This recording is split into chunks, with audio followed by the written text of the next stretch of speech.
আসন্ন ঈদকে সামনে রেখে যাত্রীদের জন্য এক বিশাল উপহার নিয়ে আসলো দেশের পরিবহন জগতের সম্রাট হানিফ এন্টারপ্রাইজ। 2টি নয়, 4টি নয়, 10টি নয়, 20টি নয়, একসাথে 30টা মার্সিডিজ বেঞ্জের ওয়েব 16-23 সিরিজের উপরে brand new non AC bus নিয়ে এসেছে তারা, যেই বাসগুলোকে তৈরি করা হয়েছে অভি মোটরসেই। গ্যারেজের ভিতরে আপনারা বেশ কয়েকটা রেডি ইউনিট দেখতে পারবেন এবং দেখতে পারবেন যে একসাথে বেশ কয়েকটা বাসের কাজ চলমান আছে। অভি মোটরসের একটা আপডেটও তুলে ধরার চেষ্টা করব, যেটা হানিফ এন্টারপ্রাইজের নিজস্ব গ্যারেজ। এখানে আপনারা দেখবেন যে একই পেইন্টের 10টা মার্সিডিজ বেঞ্চ, এছাড়া ভিন্ন পেইন্টেরও বেশ কয়েকটা মার্সিডিজ বেঞ্চের বাসের কাজ অনেকটাই প্রস্তুত। ঈদকে সামনে রেখে নামা 30টি লটের বাসের ভিতরে প্রথম বাসটিকে বের করা হয়, যেই বাসের পেইন্টটা হচ্ছে খুবই ইউনিক একটা পেইন্ট। বাংলাদেশে এরকম পেইন্টের বাস আপনি কখনোই এর আগে দেখবেন না। মার্সিডিজ বেঞ্চের বাসটা একটু লম্বা হওয়ার কারণে বাসের যেটা পেইন্ট সেটা আরও সুন্দর করে ফুটে উঠেছে। যেহেতু বাসটা অন্যান্য নন এসি বাসের চেয়ে একটু হলেও লম্বা, যার কারণে বাসের যেটা বডির সৌন্দর্য সেটা আরও বেড়ে গিয়েছে বলা যায়। গ্যারেজ থেকে একে একে 10টি বাসকে বের করা হবে, যেখানে 2টি বাস অলরেডি রেজিস্ট্রেশন পেয়েও গিয়েছে। এর পরের দিনই বিআরটিএতে নিয়ে গিয়ে বাসের রেজিস্ট্রেশনটা করে ফেলা হয়। বাসকে আমরা প্রথমে একটা গ্রাউন্ডে রাখি বাসের একটা 3D ভিউ পাওয়ার জন্যে। আপনারা দেখবেন যে ফ্রন্টে যে হেডলাইটটা ইউজ করা হয়েছে এইটা হচ্ছে মার্কোপোলোর হেডলাইট। বাইরের দেশের ডাবল ডেকার মার্কোপোলো বাসগুলোতে যে হেডলাইটটা ইউজ করা হয় একই রকম লাইট আপনি এই বাসের ফ্রন্টে দেখতে পারবেন। মার্সিডিজের লোগো যেটা সেটা খুব বড় করে দেওয়া হয়েছে, যার কারণে অভি মোটরসের লোগোটা আপনি দেখতে পারবেন না। যেহেতু অভি মোটরসের লোগোটা কিছুটা আপনার ভলভোর লোগোর মতো লাগে কিংবা একই সাথে মিল খায়, এই জন্য অনেকেই কনফিউজ হয়ে যায় যে এই বাসটা আসলে কোন ব্র্যান্ডের। তো সেই ক্ষেত্রে শুধুমাত্র মার্সিডিজ বেঞ্জের লোগোটাই রাখা হয়েছে। 16-23 মডেলের এই বাসটা 16 দ্বারা বোঝানো হয়। এই বাসটা 16 টন ক্যারি করতে পারবে এবং 23-এর মিনিং হচ্ছে 230 হর্স পাওয়ার জেনারেট করতে পারবে। যে কোনো আপনি যেহিসার মডেল দেখেন সেখানে কিন্তু একটা ছোট একটা ইউনিক কোড ইউজ করা হয়। তো 16-23-এর ক্ষেত্রে এই কোডের ফুল মিনিং এইরকমই দাঁড়ায়। যেহেতু 230 হর্স পাওয়ার, তো এটাকে আপনি চাইলে এসিও করতে পারবেন, আবার চাইলে নন এসিও করতে পারবেন। অন্যান্য জাপানি বাসের চেয়ে বাসটা লম্বা তুলনামূলক অনেকটা বড়।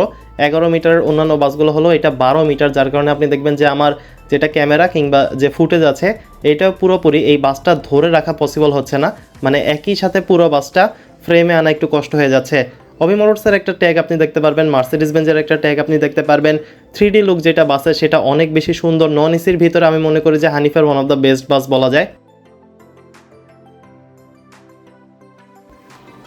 যেহেতু হানিফের বহরে যেই বাসগুলো চলে ম্যাক্সিমামই হচ্ছে জাপানি বাস, হিনো ওয়ানজে বলেন বা ফুসো বলেন, তো এই ক্ষেত্রে জার্মান মডেলের বাস কিন্তু হানিফের বহরে একদম নতুনই বলা যায়। মার্সিডিজ বেঞ্জের এই বাসের এক্সটেরিয়র তাই অন্যান্য বাসের চেয়ে আলাদা করে তৈরি করা হয়েছে।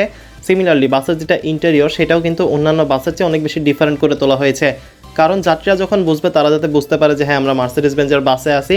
230 হর্স পাওয়ার জেনারেট করলো এই বাসে সর্বোচ্চ 140 কিলোমিটার পর্যন্ত কাটা দেওয়া আছে। এছাড়া বাসের যেটা ইন্টেরিয়র ডেকোরেশন সেটা দেখেই আপনার মনে হবে যে হ্যাঁ হানিফের অন্য 5-10টা বাসের চেয়ে এই বাসটা অনেক বেশি ডিফারেন্ট। আমার মনে হয় যে নিচে যে কমলা কালারে একটা বেঞ্জের লোগো দেওয়া হয়েছে ওইটা যদি অরিজিনাল যে কালারটা বাসের ব্লু কালারে রাখা হতো তাহলে আরও বেটার হতো। যদিও বাসটা নন এসি, তবে এখানে কিন্তু আপনার এসি বাসের মতো একটা ডেকোরেশন দেখতে পারবেন। বাসের যে রুফের কাজটা এইটা অন্য নন এসি বাসের চেয়ে অনেক ডিফারেন্ট। কিছুটা বোর্ড দেওয়া হয়েছে মনে হয়। সিটের যেটা কালার কম্বিনেশন সেটা বাংলা সিটি রাখা হয়েছে, রেক্সিনের সিট যেটা যাত্রীদের জন্য আসলে কিছুটা হলো কমফোর্টেবল। অন্যান্য সিটগুলো দেখতে অনেক সুন্দর হলো, যাত্রীদের জন্য সেরকমভাবে কমফোর্ট ইনশিওর করতে পারে না, যার কারণে বাংলা সিটগুলোই হচ্ছে বাস মালিকরা বেস্ট মনে করে।